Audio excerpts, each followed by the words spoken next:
Crecen las repercusiones por la decisión del gobierno de enviar ayuda humanitaria a Cuba. Y esta vez las críticas llegaron directamente desde uno de los futuros ministros de José Antonio Kast. Y además, en la oposición anunciaron que van a citar al canciller Alberto Van Klaveren al Senado para explicar este aporte, estimado en $1 millón a través de UNICEF. No es aceptable que se mande ayuda a una dictadura.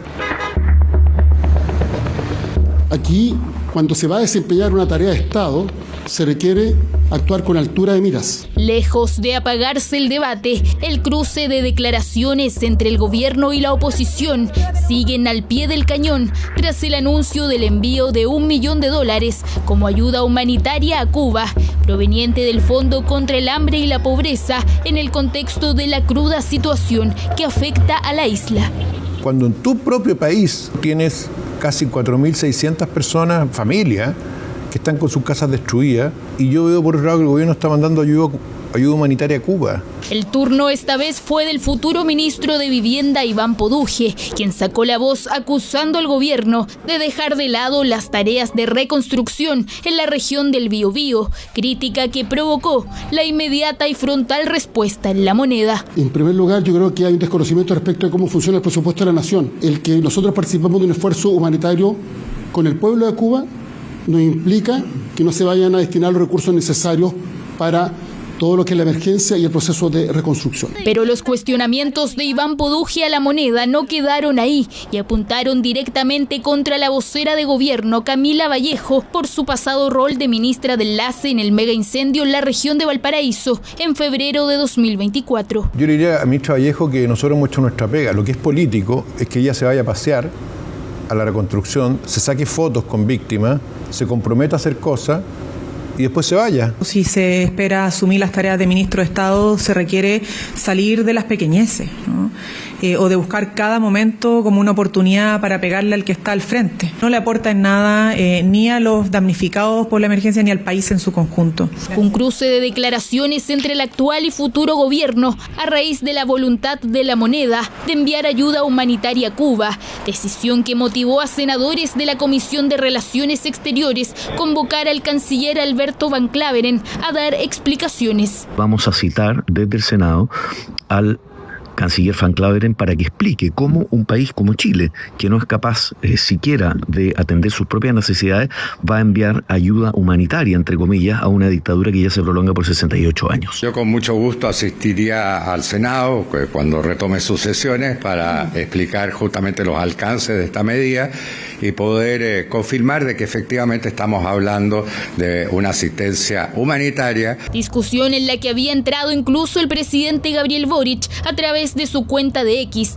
Allí calificó el bloqueo de Estados Unidos a Cuba como un atentado a los derechos humanos, mensaje que fue respondido en duros términos por un congresista de ese país. Desde el Congreso de Estados Unidos denunciamos el respaldo del presidente de Chile a la dictadura militar en Cuba. Los chilenos, sobre todo, deben estar al lado de la democracia y no de una dictadura militar. Chile enfrentará las consecuencias de este patético accionar. Lamento esa expresión, por supuesto, y yo creo que además posiblemente el representante no estaba al tanto de la propia ayuda humanitaria que está prestando Estados Unidos. Debate con reacciones incluso en Washington y que mantiene la tensión en nuestro país. Por ahora se espera que la ayuda se concrete a través de UNICEF, organismo que desarrolla intervenciones ante la crítica situación que vive la isla de Cuba. El Partido Radical anunció que va a acudir al Tribunal Calificador de Elecciones y las instancias necesarias para intentar frenar la disolución de la colectividad ordenada por el CERVEL. Esto por no lograr los votos ni los escaños en el Congreso para sobrevivir como partido. Y la otra duda que surge es qué va a pasar con su histórica sede de calle Londres 57, un edificio patrimonial en pleno centro de Santiago construido en 1922. Hoy un candado mantiene cerradas las puertas de la histórica sede del Partido Radical en calle Londres 57. Así luce el edificio que ha albergado por años a militantes radicales, una imagen muy distinta a sus días de gloria. Actualmente la colectividad enfrenta una crisis que parece definitiva. El CERVEL ordenó la disolución del partido tras las últimas elecciones. Los radicales no lograron el mínimo de votos ni el número de parlamentarios electos para seguir con vida. Entregaron este comunicado a sus militantes. Hacemos un llamado a mantener la serenidad y la convicción. Agotaremos todas las vías institucionales disponibles para asegurar la continuidad del radicalismo. Este gran edificio fue construido entre 1922 y 1925. No solo es la sede del Partido Radical, sino que también un símbolo del patrimonio urbano de Santiago. Esta propiedad, símbolo del radicalismo, se caracteriza por sus detalles arquitectónicos de principios del siglo XX y su fachada patrimonial. El partido tiene más de 160 años de historia, uno de los más antiguos de Latinoamérica, y con la inminente disolución hay dudas respecto a qué pasará con su sede.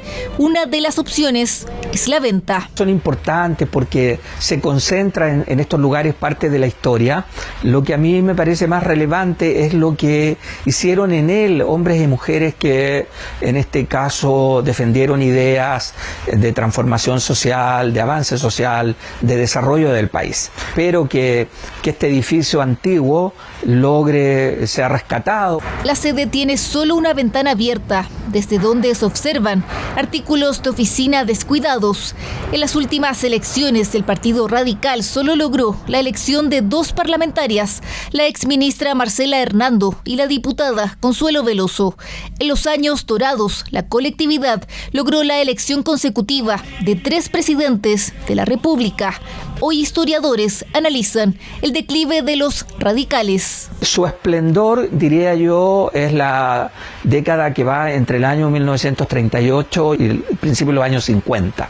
Es decir, con el Frente Popular, cuando asume la presidencia de Chile Pedro Aguirre Cerda y lo sigue posteriormente Juan Antonio Ríos y hasta Gabriel González Videla, que termina el año 52. El Partido Radical ya prepara un equipo jurídico para apelar a la orden de disolución del CERVEL. Dicen que agotarán todas las instancias legales y administrativas para hacer sobrevivir al radicalismo con sede incluida. La desconexión con la ciudadanía que provocó el resultado electoral el 16 de noviembre pasado es un elemento que tenemos que claramente superar, y vamos a hacer los esfuerzos necesarios para volver a reconectarnos con la ciudadanía y poder tener aquellas banderas que siempre flamearon en pos de la heráldica del radicalismo. Pero los radicales no son los únicos en peligro, porque el CERVEL dispuso la disolución en total de 13 partidos políticos. Entre ellos destacan el Partido Humanista, Evópoli y el Partido Social Cristiano. El Partido Radical ya anunció acciones ante el Trisel y el TC para frenar la disolución de la colectividad. Estas medidas, si bien es cierto, podrían prorrogar de alguna manera su existencia. Lo más probable es que el Partido Radical termine disolviéndose, al menos en este periodo. Es la agonía de una colectividad relevante en la historia política de nuestro país y que, pese a su bajo desempeño electoral y la resolución del CERVEL, se niega a ser disuelto y morir. Los radicales también se niegan a vender este simbólico edificio patrimonial que hoy luce así.